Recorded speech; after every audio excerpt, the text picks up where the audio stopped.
I can be hurt by nothing but my thoughts. I can be hurt by nothing but my thoughts. Father, your Son is perfect. Your Son is perfect. When I think that I am hurt in any way, it is because I have forgotten. I have forgotten who I am, and that I am as you created me. Your thoughts can only bring me happiness, bring me happiness.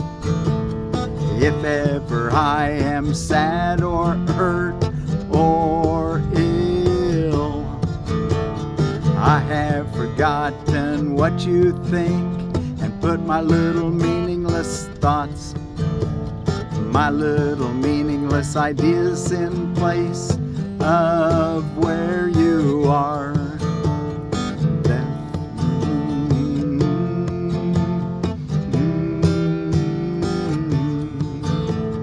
If ever I am sad or hurt or ill, I have forgotten what you think and put my little meaningless ideas, my little meaningless ideas in place of where your thoughts belong, and where they are, where they belong, and where they are. I can be hurt by nothing but my thoughts. I can be hurt by nothing but my thoughts. The thoughts I think with you can only bless. The thoughts I think with you can only bless, can only bless. The thoughts I think with you alone are true, you alone are true. I can be hurt by nothing but my thoughts. I can be hurt by nothing but my thoughts. I will not hurt myself today. I will not hurt myself today. For I am far beyond all pain, far beyond all pain. My Father placed me safe in heaven, watching over me. My Father placed me safe in heaven, watching over me. And I would not attack the Son He loves. For what He loves is also mine to love. I can be hurt by nothing but my thoughts. I can be hurt by nothing but my thoughts. Oh, the power of our thinking. Every thought's a prayer. And that prayer can take you high indeed or shatter you on the ground. Either earthbound thoughts or heaven-bound thoughts. Let's learn to think those ones that are going to bring us to happiness, to put us in the kingdom of heaven. I can be hurt by nothing but my thoughts. Father, your Son is perfect. And I'm God's son, you're God's son or daughter.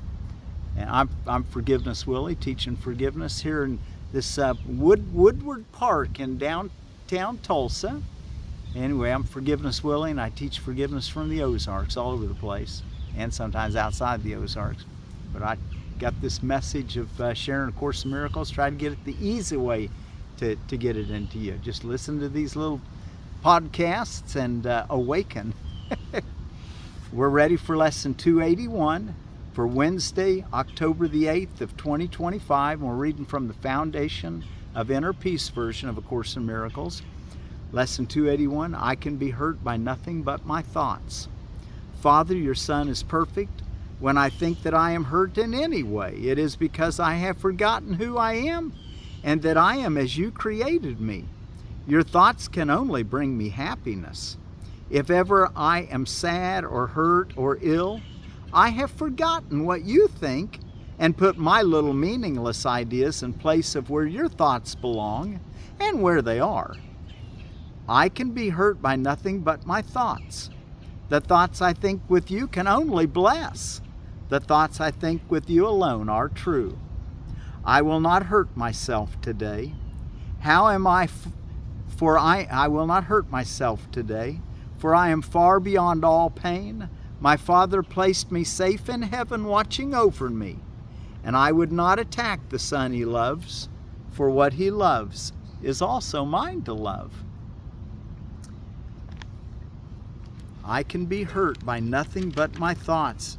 Just remember, everything that you seek is a result of your thoughts. There's nothing that comes to you unbidden by your own prayers, your own wishes, your own desires, your own, maybe at this point, they're unconscious desires.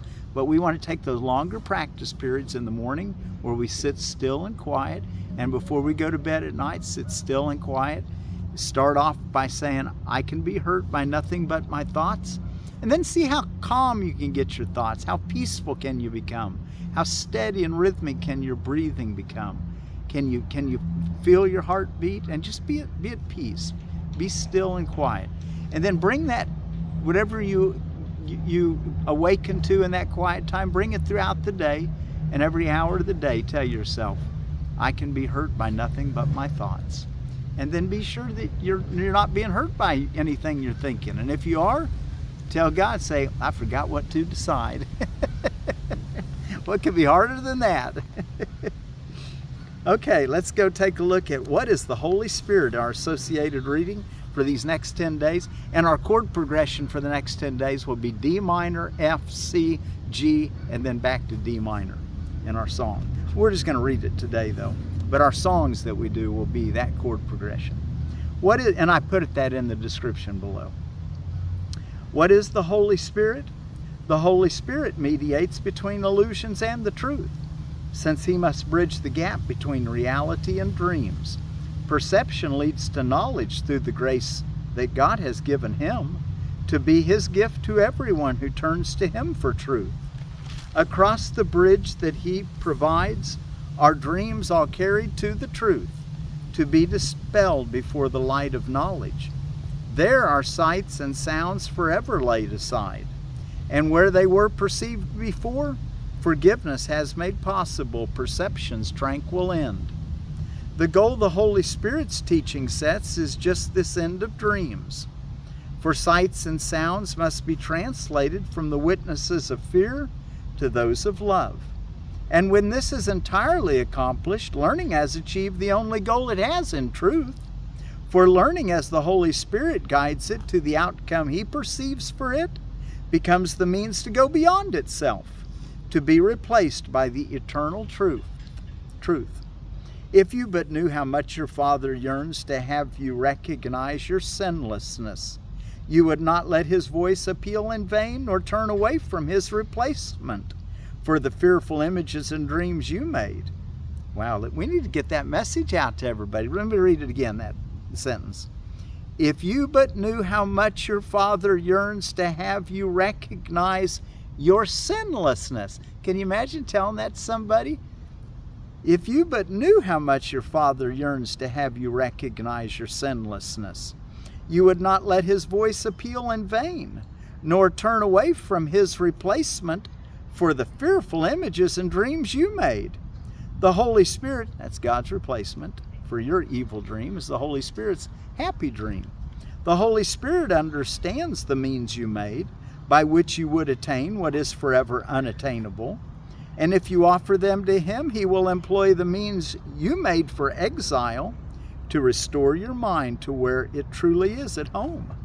From knowledge where he has been placed by God, the Holy Spirit calls to you to let forgiveness rest upon your dreams and be restored to sanity and peace of mind. Instead of dreams of terror, we're going to dream about peace of mind and sanity. Without forgiveness, will your dreams remain to terrify you? And the memory of all your Father's love will not return to signify the end of dreams has come. Accept your Father's gift. It is a call from love to love, a call from God the Father's love to God the Son, you and me, is love. It is a call from love to love. We're all love beings being called by God, the creator of all of us love beings that we're still one with. It is a call from love to love, that it be but itself. The Holy Spirit is his gift by which the quietness of heaven is restored to God's beloved Son. Would you refuse to take the function of completing God when all he wills is that you be complete? Isn't that nice? Okay, let's go back and look at our text reading.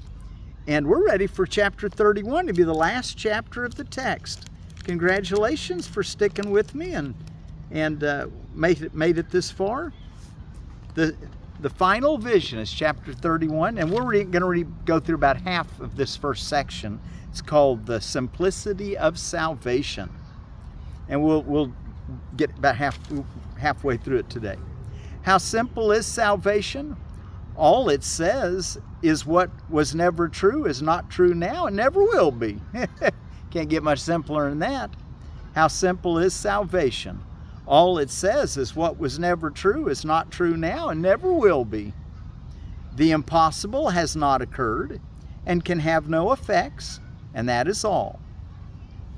Can this be hard to learn by anyone who wants it to be true? Only unwillingness to learn it could make such an easy lesson difficult. How hard is it to see that what is false cannot be true, and what is true cannot be false? You can no longer say that you perceive no differences in false and true. You have been told exactly how to tell one from the other, and just what to do if you become confused. Why then do you persist in learning not such simple things? And so what have we learned? That truth is always associated with what? Your peace, your happiness. And an illusion is always accompanied with a loss of peace, a loss of happiness. Paragraph 2. And we've learned what to do. Cry out for help. Stop what you're doing and ask God for help. There is a reason. So last question. Why then do you persist in learning not such simple things as following your peace of mind and living according to truth? Why then do you persist in learning not such simple things? There is a reason, but confuse it not with difficulty in the simple things salvation asks you learn. It teaches but the very obvious. It merely goes from one apparent lesson to the next in easy steps that lead you gently from one to another with no strain at all. This cannot be confusing, yet you are confused. For somehow you believe that what is totally confused is easier to learn and understand. What you have taught yourself is such a giant learning feat, it is indeed incredible. He's using that word incredible in the literal sense, I expect, which is unbelievable. But you accomplished it because you wanted it, and did not pause in diligence to judge it hard to learn or too complex to grasp. Paragraph 3.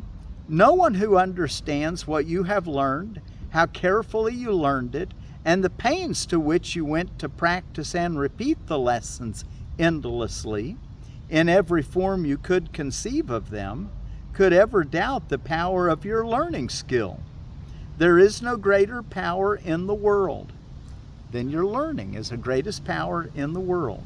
The world was made by it, and even now depends on nothing else.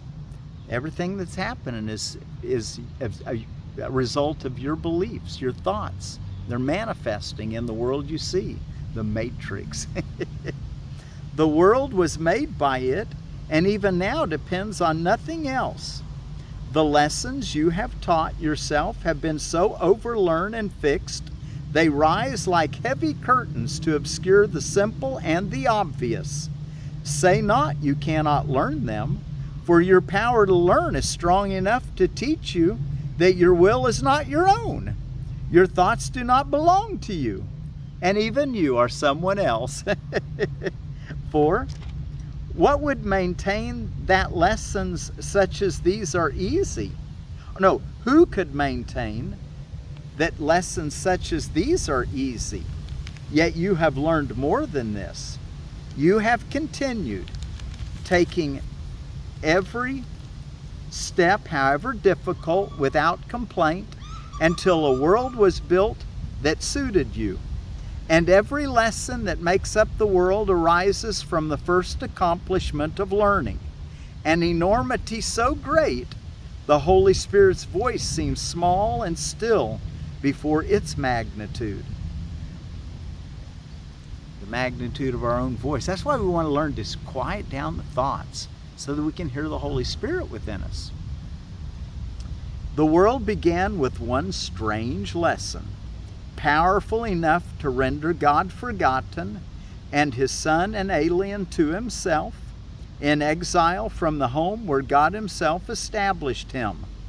You who have taught yourself the Son of God is guilty. Say not that you cannot learn the simple things salvation teaches you. In other words, we've taught ourselves that we're guilty and that everyone around us is guilty. And he's saying that's not the simplicity of salvation. That's a complex idea that's not even real. Paragraph 5. Learning is an ability you made and gave yourself. It was not made to do the will of God, but to uphold a wish that it could be opposed, God's will could be opposed, and that a will apart from it was yet more real than it. And this has learning sought to demonstrate, and you have learned what it was made to teach. Now does your ancient over-learning stand implacable before the voice of truth and teach you that its lessons are not true, too hard to learn, too difficult to see, and too opposed to what is really true. Yet you will learn them, for their learning is the only purpose for your learning skill the Holy Spirit sees in all the world. His simple lessons in forgiveness have a power mightier than yours because they call from God and from yourself to you. Call from God and from you and from your true self to you. Paragraph 6. Is this a little voice so small and still it cannot rise above the senseless noise of sounds that have no meaning? God willed not his Son forget him. God willed not his Son forget him. And the power of his will is in the voice that speaks for him. Which lesson will you learn? What outcome is inevitable, sure as God and far beyond all doubt and question? Can it be your little learning, strange in outcome and incredible in difficulty, will withstand the simple lessons being taught to you in every moment of each day since time began and learning had been made? Let's read that sentence again. Last two sentences. What outcome is inevitable, sure as God and far beyond all doubt and question? Can it be your little learning, strange in outcome and incredible in difficulty, will withstand the simple lessons being taught to you in every moment of each day since time began and learning had been made? Paragraph 7. The lessons to be learned are only two. Each has its outcome in a different world, and each world follows surely from its source. The certain outcome of the lesson that God's Son is guilty is the world you see. It is a world of terror and despair, nor is there hope of happiness in it. There is no plan for safety you can make that ever will succeed. There is no joy that you can seek for here and hope to find. Yet this is not the only outcome which your learning can produce. However much you may have overlearned your chosen task, The lesson that reflects the love of God is stronger still. And you will learn God's Son is innocent and see another world. And then paragraph 8, which I think we'll stop at the end of paragraph 8. I've got a bunch of geese, Canadian geese right in front. There's one right behind me, actually. Can you see that goose back there? Got 4 of them. They're just walking right up here. Me and Jessica sitting here in the park, and they're just coming right up to it. Probably used to people throwing bread to them, I guess. Paragraph 8. The outcome of the lesson that God's Son is guiltless is a world in which there is no fear, and everything is lit with hope and sparkles with a gentle friendliness. Nothing but calls to you in soft appeal to be your friend, and let it join with you. And never does the call remain unheard, misunderstood, nor left unanswered in the self-same tongue in which the call was made. And you will understand it was this call that everyone and everything within the world has always made. But you had not perceived it as it was. And now you see you were mistaken. You had been deceived by forms the call was hidden in. And so you did not hear it, and had lost a friend who always wanted to be part of you. The soft eternal calling of each part of God's creation to the whole is heard throughout the world. The second lesson brings. So we were so caught up with the form that we thought people were angry with us, instead of realizing that they were appealing for help, appealing for love and help. So a new world opens up when we look at the simplicity of salvation, which is really, there is no guilt. It's cause of nothing. It's an imagination, feverish imagination. Learn to let it go and practice forgiveness. Okay, well, let's see. Our lesson again today. I can be hurt by nothing but my thoughts. I can be hurt by nothing but my thoughts. Okay, let's see what's going on around the world. American Touch Tag Day. I found all these on holidays and observances. Bullying Prevention Day. Emergency Nurses Day. Look how close these little Canadian geese come right up to me. Amazing. Emergency Nurses Day. International Day of Natural Disaster Reduction. International Lesbian Day. International Top Spinning Day. And you know what, there was the longest spinning top. You know how you pull a string usually and have the top spin? The longest hand-pulled top went for over 7 hours. I think it was 7 hours, 1 minute and 14 seconds, if I remember right. They had a mechanical top that was, and it made it 41 hours. But for a hand, can you imagine 7 hours for a top? That was a pretty major, to me that seems amazing. Latino Woman's Equal Pay Day. Bring your teddy bear to work and school day. Children's Day. Hydrogen Fuel Cell Day. Obesity Awareness Day. And it's actually Pet Obesity Awareness Day, but we might as well, you know, if our dogs got too much, we've been feeding them too much. So feed them less. If you're over more weight than you want, you've been feeding yourself too much. So let's just call it Obesity Day instead of Pet Obesity Day, Awareness Day. Pierogi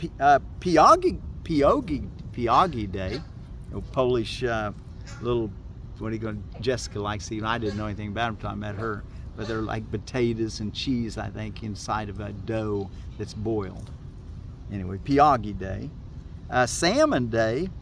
The Oncorhynchus. The Oncorhynchus is the genus, and there's 5 species worldwide, or 8 species worldwide. 5 are in the Americas. Salmon. Stem Cell Awareness Day. Save Day, which is Stop American Violence Everywhere Day. That spells save. And World Octopus Day. And octopus is the genera, and there are 100 species of octopus. And then out of edible landscaping, we've got the the chocolate mint. We're going to look at what it says about the chocolate mint out of Edible Landscaping. It's a Mentha spicata, and the one they sell is the variant is Pepperita, I think.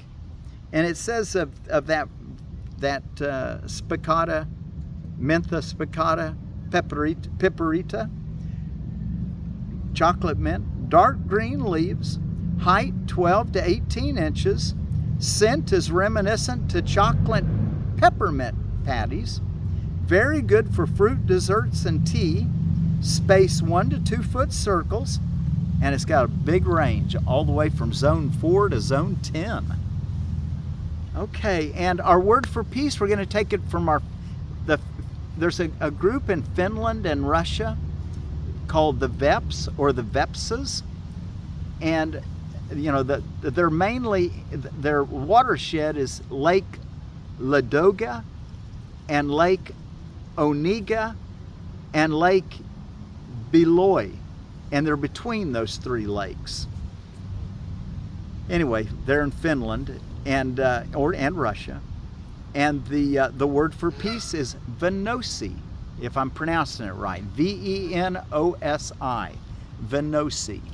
Okay, well, let's thank you again for joining me here in the Woodward Park. Be sure to do your practice periods today so you can overcome all those thoughts that are not making you happy.